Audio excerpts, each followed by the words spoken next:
deryadan lel cöfər inciler seçti. Gördü bu dünyanın ahırı geçti. Hikmetten bir qala buldu Ələsgər.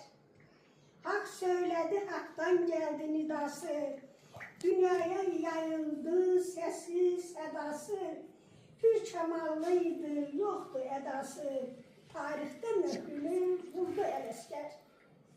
Tanrı vergisiydi ürək canında. Adillik, kamillik onun canında.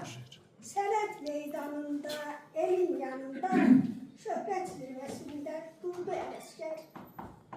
İlahi sevgisi kökdə, gözündə, dünya gözəlliyi ahtı gözündə, güneş nuru vardı hər bir sözündə, hər sözü kəlməsi dürdü Ələsgər.